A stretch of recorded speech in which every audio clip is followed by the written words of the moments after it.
Hello students, good morning. I am your science teacher from Shri Ram Academy High School Satna, and I have come to your door to educate you people through audio and video lectures.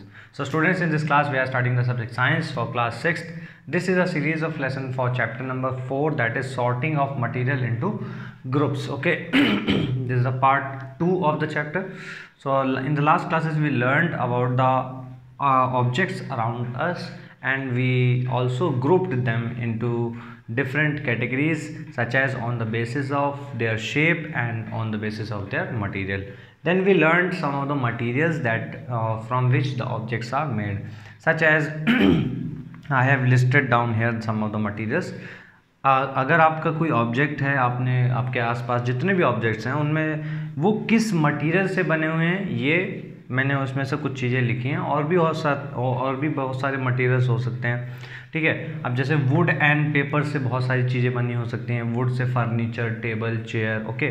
Paper से आपकी copies, books, bags also, okay. इस तरीके की चीज़ें बनी रहती हैं। Metal से बेटा आपके बहुत सारी चीज़ें बनी रहती हैं, जैसे टेबल भी हो सकता है मेटल से बना हो, है ना। डोर्स भी मेटल से बने हो।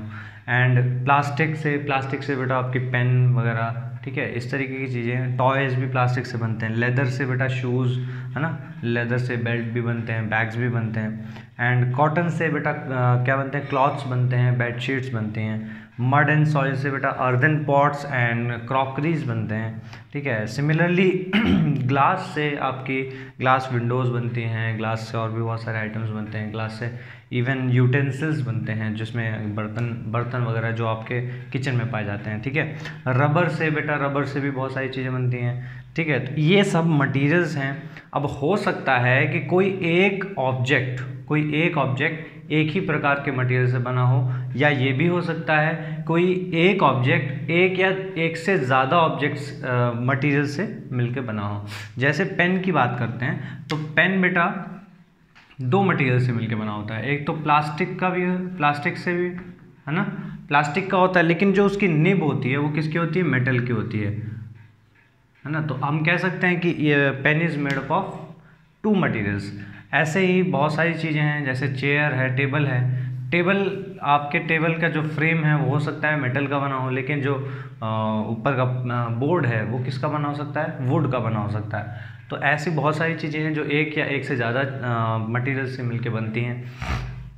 Secondly, one thing I want to tell you that, अब आप क्या करें कि मटेरियल के हिसाब से ग्रुप करें।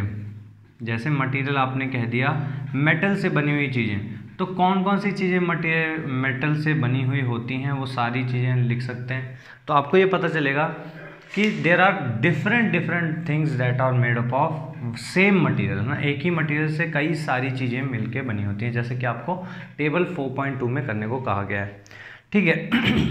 लेकिन ये तो आपने समझ लिया कि मटेरियल्स का कैसे क्यों क्या होता है। लेकिन एक बात बताइए कि कोई भी मटेरियल क्यों चुना जाता है किसी भी पर्टिकुलर बनाने के लिए। मटेरियल को कैसे चूज़ करते हैं हम कि ताकि उस चीज़ को बनाना है, कोई भी ऑब्जेक्ट बनाना है। सपोज़ आपको क्या बनाना है, एक बर्तन बनाना है जिसमें आप क्या रखेंगे, पानी रखेंगे।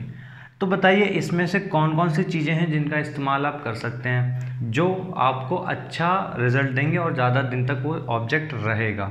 तो जाहिर सी बात है, सब लोग कहेंगे सर मेटल का बनना चाहिए, या फिर हो सकता है कि वो ग्लास का भी बन सकता है, ठीक है, प्लास्टिक का भी बन सकता है। तो इनमें ये सब चीज़ें, ये मटेरियल्स अच्छे रहेंगे एक बर्तन को बनाने के लिए।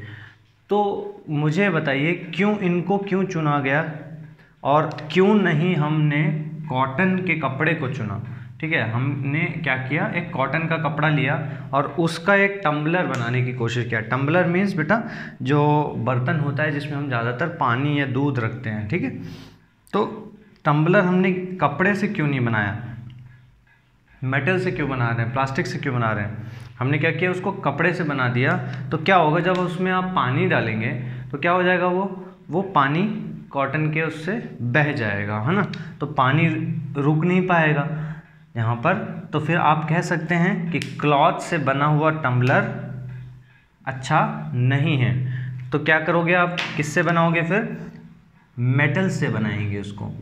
मेटल से, ग्लास से बनाएंगे, या फिर हो सकता है कि प्लास्टिक से बनाएं। इनमें से कोई भी चीज़ें से बना हुआ हो सकता है आपका टम्बलर।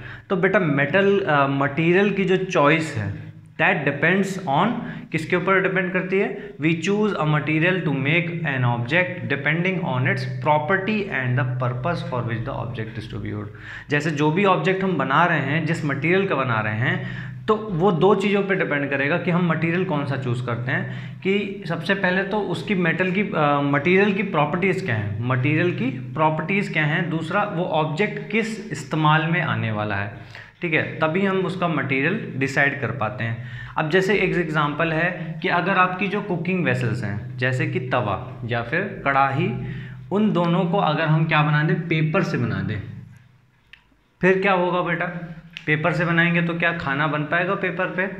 बिल्कुल नहीं बन पाएगा। क्या होगा? पेपर जल जाएगा, है ना। तो हम कह सकते हैं कि it is not suitable for to make a cooking vessel from paper. तो हम क्या बनाते हैं, किससे बनाते हैं उसको हम मेटल से बनाते हैं, ताकि, क्योंकि मेटल क्या कर सकता है बेटा, मेटल जलता नहीं है और वो गर्म होकर के खाना भी उसमें पक जाता है। तो ये चीज़ें हैं ड्यू टू दीज रीजंस कि हम क्यों इस्तेमाल करते हैं कोई एक मटेरियल को किसी ऑब्जेक्ट को बनाने के लिए, क्योंकि उसकी प्रॉपर्टीज़ उस तरीके की होती हैं और उसका जो पर्पज़ है ऑब्जेक्ट का वो भी क्या है, ठीक है। तो ये चीज़ें कुछ हो गई।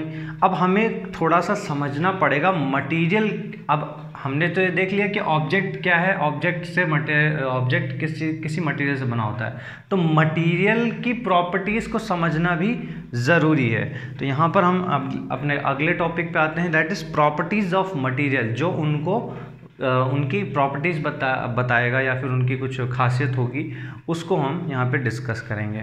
तो सबसे पहली प्रॉपर्टी है बेटा अपीयरेंस। अपीयरेंस का मतलब होता है बेटा कि आपको कोई भी चीज़, कोई भी ऑब्जेक्ट कैसा दिख रहा है या फिर वो ऑब्जेक्ट कैसा दिखता है, ठीक है। अब जैसे कभी कभी आपने देखा होगा लोहे की बनी हुई चीज़ें या फिर मेटल्स की बनी हुई चीज़ें क्या करती हैं, शाइन करती हैं, है ना। उनके ऊपर लाइट पड़ती है तो क्या करते हैं, शाइन करते हैं। इस प्रॉपर्टी को बोलते हैं बेटा लस्टर बोलते हैं। और लस्टर होने के कारण ही जब भी कभी क्या करते हैं, मेटल्स की सरफेस को कट किया जाता है, फ्रेशली कट किया जाता है, तो वो क्या दिखाते हैं, वो लस्टरस प्रॉपर्टी दिखाते हैं। Lustre means shiny surface, okay. जैसे कि आयरन, कॉपर, गोल्ड, एल्यूमिनियम, ये सब क्या करते हैं, चमकते हैं, है ना। उनकी सरफेस क्या होती है, शाइन करती है। क्यों? क्योंकि उनके पास एक प्रॉपर्टी है दैट इज़ लस्टर। उनका अपीयरेंस कैसा होता है, लस्टरस होता है। अब कुछ ऑब्जेक्ट्स हैं जिनका लस्टर नहीं होता है, जैसे वुड की बात करें तो वुड क्या चमकता है, लकड़ी चमकती है देखने से? नहीं चमकती है। चॉक, पेपर, ये सब नहीं चमकता है, ठीक है। तो ये बात हुई लस्टर के बारे में। कोई भी सरफेस, कोई भी ऑब्जेक्ट क्या हो रहा है या मटेरियल क्या होता है, चमकता है, उसकी सरफेस क्या होती है, शाइन करती है। अब एक और बात आती है कि सर अपीयरेंस ऐसा भी तो हो सकता है कि रफ हो, स्मूथ हो, है ना। कुछ चीज़ें ऐसी होती हैं कि उनकी सरफेस कैसी होती है, रफ होती है, और कुछ की स्मूथ होती है। तो हम ये कह सकते हैं रफ एंड स्मूथ भी अपीयरेंस हो सकता है, ठीक है।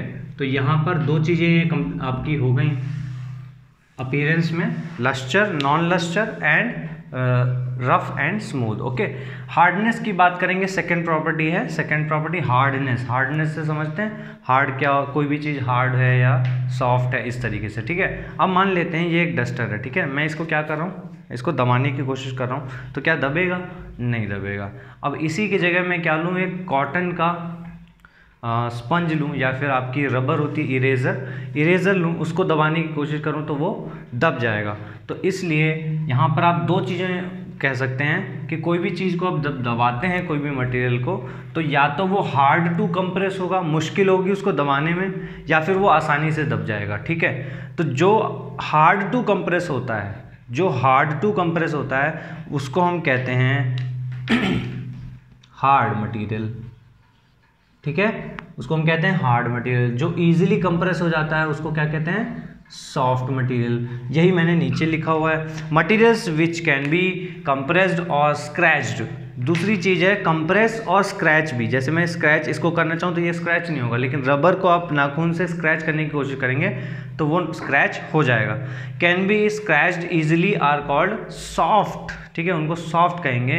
While some other materials which are different are difficult to compress are called hard. जो भी मटेरियल्स जिनको हम दबा नहीं सकते, कंप्रेस नहीं कर सकते या स्क्रैच नहीं कर सकते, वो क्या हैं, हार्ड हैं, ठीक है। जैसे कि कॉटन का जो स्पंज होता है, कॉटन या फिर रुई ले लीजिए, रुई को आप क्या कर सकते हैं, दबा सकते हैं, स्पंज को भी दबा सकते हैं, तो वो क्या है, सॉफ्ट हैं। लेकिन लोहे की चीज़ बनी हुई है, जैसे कि आपकी चाबी है ना, या तो दरवाजे की चाबी, ताले की चाबी, उसको अगर कोशिश करें दबाने की तो क्या होगा, वो हार्ड होगी, ठीक है।